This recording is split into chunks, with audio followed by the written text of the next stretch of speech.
Halo teman-teman, perkenalkan nama saya Mitra Melianduru dengan NIM 10202310. Saya adalah mahasiswa Astika Santa Elizabeth Medan dari Program Studi Manajemen Informasi tingkat 3. Baik, di sini saya akan memaparkan materi dan soal kasus tentang perhitungan kebutuhan sumber daya manusia metode WISN. Selamat menonton. Sumber daya manusia merupakan salah satu komponen penting dalam organisasi sehingga keberadaannya juga perlu dikelola dengan baik. Pengelolaan sumber daya manusia merupakan perencanaan, pengorganisasian, pengarahan, dan pengendalian dari pengadaan tenaga kerja, pengembangan, pemeliharaan, dan pemberdayaan tenaga kerja, kompensasi serta penilaian kinerja organisasi. Proses perencanaan organisasi merupakan cara atau kegiatan yang dilakukan untuk menetapkan tujuan dan pedoman pelaksanaan, serta menjadi dasar kontrol atau pengendalian pegawai. Beban kerja tenaga kesehatan adalah banyaknya pekerjaan yang harus diselesaikan oleh tenaga kesehatan profesional dalam 1 tahun dalam satu sarana pelayanan kesehatan. Beban kerja terhadap suatu unit pada dasarnya merupakan keseimbangan antara kuantitas dan kualitas pekerjaan yang dituntut dari karyawan dengan jumlah tenaga yang ada dalam suatu unit tersebut. WISN adalah suatu metode perhitungan kebutuhan sumber daya manusia berdasarkan pada beban kerja pekerjaan nyata. Standar beban kerja adalah banyaknya jenis pekerjaan yang harus diselesaikan oleh tenaga kesehatan profesional dalam 1 tahun dalam satu sarana pelayanan kesehatan. Menetapkan waktu kerja yang tersedia, keterangan A. Hari kerja, jumlah hari kerja atau minggu, B. Cuti tahunan, C. Pendidikan dan pelatihan, D. Hari libur, E. Ketidakhadiran kerja sesuai dengan rata-rata ketidakhadiran kerja selama kurun waktu 1 tahun karena alasan sakit, tidak masuk kerja dengan waktu atau tanpa alasan. F. Waktu kerja atau waktu kerja dalam 1 hari. Rumus waktu kerja tersedia sama dengan A dikurang B tambah C tambah D tambah E dikali F. Menyusun standar beban kerja. Standar beban kerja adalah volume atau kuantitas beban kerja selama 1 tahun per kategori SDM. Rumus SBK, standar beban kerja sama dengan waktu kerja rata-rata, waktu kelonggaran dibagi rata-rata waktu per kegiatan pokok waktu kerja tersedia. Menyusun standar kelonggaran. Waktu yang dialokasikan untuk kegiatan dan tugas pokok seperti istirahat, pelatihan, rapat, administrasi umum, dan lain-lain. Rumus standar kelonggaran yaitu persentase kelonggaran sama dengan jumlah waktu kelonggaran dibagi waktu dikali 100%. Menghitung kebutuhan per unit kerja. Rumus kebutuhan tenaga kerja yaitu kebutuhan tenaga kerja sama dengan total beban kerja per tahun dibagi standar beban kerja dikali 1 ditambah persentase kelonggaran. Menganalisis, mengumpulkan, dan mengelola data beban kerja di unit rekam medis informasi kesehatan. Menurut Pranoto 2015, analisis beban kerja merupakan suatu upaya untuk mengetahui waktu yang digunakan oleh petugas untuk menyelesaikan suatu tugas tertentu yang diharapkan dapat mengetahui proporsi jumlah petugas yang diperlukan dalam suatu unit kerja tertentu dalam suatu instansi termasuk puskesmas. Analisis beban kerja harus dilakukan rutin guna mendapatkan informasi mengenai gampalan beban kerja dari unit-unit pada suatu instansi. Menganalisis data beban kerja. Analisis data beban kerja bertujuan untuk memahami pola, mengidentifikasi masalah, dan menemukan peluang perbaikan. Analisis dapat mencakup yang pertama perhitungan indikator kinerja seperti produktivitas staf, tingkat kesalahan, dan waktu tunggu. Kedua, identifikasi bottleneck, menemukan proses atau langkah yang menghambat aliran kerja. Ketiga, evaluasi efisiensi, menilai efisiensi penggunaan sumber daya. Keempat, identifikasi kebutuhan pelatihan, menentukan kebutuhan pelatihan staf berdasarkan beban kerja. Menyusun rekomendasi strategis berdasarkan hasil analisis. Memulai analisis beban kerja dengan metode WISN atau Workload Indicator of Staffing Need. memerlukan pemahaman yang mendalam mengenai konsep dasar dan tujuan dari metode ini. WISN dirancang untuk menghitung kebutuhan tenaga kerja berdasarkan beban kerja nyata yang dialami oleh staf tenaga kerja berdasarkan beban kerja nyata dalam suatu unit kerja. Oleh karena itu, langkah awal yang penting adalah mengidentifikasi unit kerja dan kategori sumber daya manusia yang akan dianalisis secara jelas dan terperinci. Baik, kita masuk ke soal kasus. Soal kasus pertama yaitu di sebuah rumah sakit B, salah satu staf melakukan pengentrian data pasien dalam mendaftarkan pasien dengan waktu per kegiatan 12. WKT 2.500, volume kegiatan 25.000 dengan waktu kelonggaran 280. Istirahat 60 jam per tahun, pelatihan 106 jam per tahun, rapat 114 jam per tahun. Tentukan standar beban kerja, standar kelonggaran, dan standar kebutuhan tenaga kerja. Menentukan satuan beban kerja. Menentukan waktu yang tersedia, SBK dinyatakan dalam satuan kegiatan per tahun. Kegiatan sama dengan pengentrian data, waktu per kegiatan sama dengan 12 menit, sama dengan 12 per 60 menit, sama dengan hasilnya 0,2 per jam. Berikut rumusnya yaitu SBK sama dengan WKT per waktu yang diperlukan untuk menyelesaikan suatu kegiatan. Hasilnya SBK sama dengan 2.500 per 0,2 sama dengan 12.500 per tahun. Menentukan satuan kelonggaran. Diketahui waktu kelonggaran 280, WKT sama dengan 2.500. Dengan rumus kelonggaran sama dengan jumlah waktu kelonggaran per WKT dikali 100% sama dengan 280 dibagi 2.500 dikali 100% sama dengan 0,11%. Menentukan satuan kebutuhan tenaga. Diketahui volume kegiatan sama dengan 25.000 pasien per tahun. Waktu kegiatan 12 menit sudah dibulatkan menjadi 0,2. Waktu beban kerja sama dengan 25.000 dikali 0,2 jam sama dengan 5.000. PKT 2.500, kelonggaran 0,11% dibulatkan jadi 11%. Rumus kelonggaran yaitu jumlah waktu kelonggaran per WKT dikali 100%.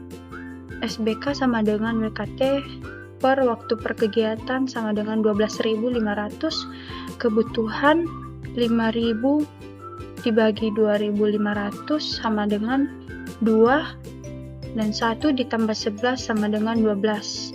Jadi 2 kali 12 adalah 24. Kesimpulannya yaitu dibutuhkan 24 orang petugas pendaftaran untuk beban kerja 25.000 pasien per tahun.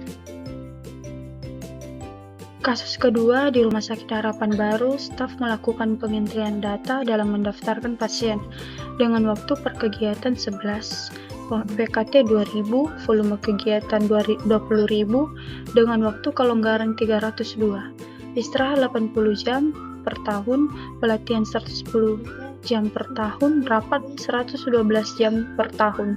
Tentukan SBK, standar kelonggaran, dan standar kebutuhan tenaga kerja. Menentukan satuan beban kerja. Menentukan waktu yang tersedia atau SBK dinyatakan dalam satuan kegiatan per tahun. Kegiatannya yaitu pengentrian data, waktu per kegiatan yaitu 11 menit. Jadi 11 menit per 60 menit sama dengan dibulatkan menjadi 0,18 per jam. WKT 2.000 jam per tahun.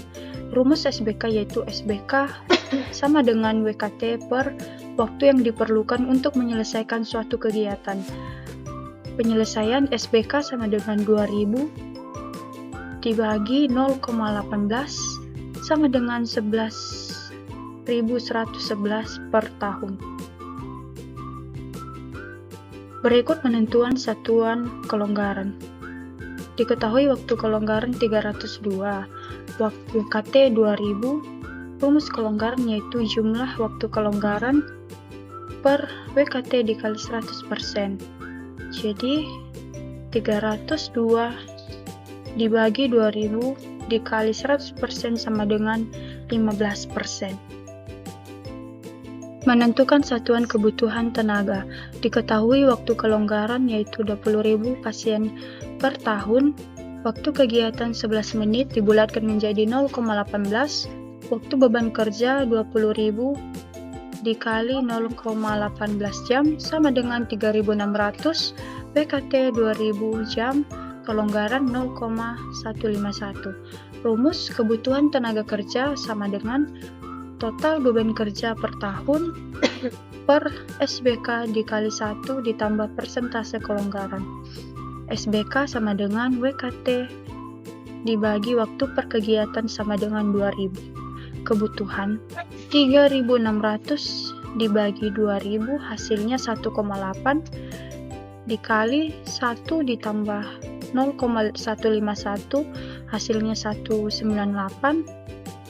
1,8 dikali 1,98 hasilnya 2. Jadi kesimpulannya kebutuhan tenaga kerja untuk ke waktu 20.000 pasien per tahun yaitu dibutuhkan sebanyak 2. Sekian pemaparan materi dan soal kasus dari saya. Saya mohon maaf jika banyak kesalahan dan tutur kata yang kurang jelas. Dan saya ucapkan terima kasih atas perhatiannya. Salam Santa Elizabeth. Halo teman-teman, perkenalkan nama saya Mitra Melianduru dengan NIM 1020230010. Saya adalah mahasiswa Stika Santa Elizabeth Medan dari program studi Manajemen Informasi Kesehatan tingkat 3. Baik, di sini saya akan memaparkan materi dan soal kasus tentang menyusun media rekrutmen dan dokumen pendukung proses rekrutmen tenaga kesehatan. Selamat menonton. Media rekrutmen. Rekrutmen merupakan salah satu fungsi manajemen sumber daya manusia pada aspek pengadaan tenaga kerja yang khusus, dengan tujuan mendapatkan calon karyawan untuk kemudian diseleksi mana yang paling baik dan paling sesuai dengan persyaratan yang diperlukan. Semua kegiatan ini menjadi tugas dan tanggung jawab utama dari Departemen Sumber Daya Manusia, suatu organisasi. Kualitas sumber daya manusia perusahaan tergantung pada kualitas suatu proses rekrutmen. Merumuskan kriteria rekrutmen. Untuk mengukur seberapa efektif suatu proses rekrutmen, dapat ditinjau dari jumlah pendaftar. Jika jumlah pendaftar meningkat, maka proses tersebut dapat dianggap efektif. Sumber perekrutan didasarkan pada sumber eksternal yang dapat mencakup seluruh calon tenaga kesehatan yang akan mendaftar di organisasi kesehatan. Media yang digunakan untuk rekrutmen tenaga kesehatan melalui media sosial, selebaran, pesan siaran, serta diskusi publik. Menyusun iklan lowongan dan job description. Pemasangan iklan merupakan salah satu jalur rekrutmen yang paling sering digunakan. Iklan dapat dipasang di berbagai tempat dan menggunakan berbagai media, baik visual, audio, maupun yang bersifat audio visual. Lowongan pekerja yang dapat diiklankan secara internal di dalam lingkungan perusahaan atau eksternal, secara lokal atau di dalam industri. Banyak perusahaan yang lebih suka perekrutan internal posisi tingkat dasar untuk memastikan pelamar akan cocok dengan tim atau lingkungan kerja dan dapat merencanakan kegiatan pelatihan khusus untuk mengembangkan keterampilan secara internal. Media rekrutmen. Rekrutmen sebagai aktivitas dan proses untuk mencari sumber daya manusia dengan motivasi, kemampuan, keahlian, dan pengetahuan yang dilakukan dengan seksama untuk dipekerjakan pada suatu jabatan dalam organisasi memiliki beberapa tujuan. Menyusun media rekrutmen yang efektif sangat penting dalam proses pencarian dan seleksi calon pegawai yang berkualitas. Berikut adalah cara atau langkah dalam menulis iklan lowongan pekerjaan. Yang pertama, mengetahui jenis karyawan apa yang Anda ingin dapatkan. Kedua, tulis deskripsi tentang pekerjaan secara akurat, tidak perlu terlalu rinci namun menggambarkan posisi dan kerangka waktu yang diperlukan untuk mengisinya. Ketiga, daftar kualifikasi tulis yang penting saja. Keempat, periksa untuk memastikan bahwa iklan tidak termasuk syarat diskriminatif yang akan melanggar hukum dan dapat membatasi orang yang dapat dipilih. Kelima, tambahkan informasi kontak yang jelas dan instruksi bagaimana menetapkan. Keenam, pastikan seseorang kemudian dialokasikan dalam perusahaan untuk menjawab pertanyaan yang mungkin muncul tentang pekerjaan. Ketujuh, pastikan bahwa Anda telah memasukkan tanggal penutupan untuk aplikasi dan menambahkan persyaratan lain yang mungkin Anda miliki, misalnya jika Anda membutuhkan seseorang untuk menyiapkan referensi dan lain-lain. Dan yang terakhir, periksa ulang iklan Anda. Salah eja mencerminkan citra buruk pada bisnis Anda, dan kesalahan nomor telepon dapat membuat iklan tidak efektif. Menyusun media rekrutmen. Adapun cara untuk menyusun media rekrutmen adalah: yang pertama, tentukan kebutuhan dan kebijakan rekrutmen organisasi. Kedua, pilih sumber rekrutmen yang efektif untuk mencapai tujuan organisasi. Ketiga, buat iklan yang jelas dan menarik untuk menarik pelamar potensial. Keempat, pastikan prosedur lamaran yang jelas dan mudah diikuti. Dokumen pendukung proses rekrutmen tenaga kesehatan. Dokumen pendukung proses rekrutmen tenaga kesehatan sangat penting untuk memastikan bahwa proses rekrutmen berjalan dengan efektif dan efisien. Berikut adalah dokumen pendukung rekrutmen, yaitu: yang pertama, surat lamaran kerja. Dokumen yang berisi permohonan kerja dari calon pegawai. Kedua, CV atau resume, dokumen yang berisi informasi tentang pengalaman kerja, pendidikan, dan kualifikasi calon pegawai. Berikutnya, sertifikat kompetensi, dokumen yang membuktikan bahwa calon pegawai memiliki kompetensi yang diperlukan untuk suatu posisi. Dan yang terakhir, hasil tes atau wawancara, dokumen yang berisi hasil tes atau wawancara yang dilakukan dalam proses rekrutmen. Berikut adalah dokumen rekrutmen tenaga kesehatan.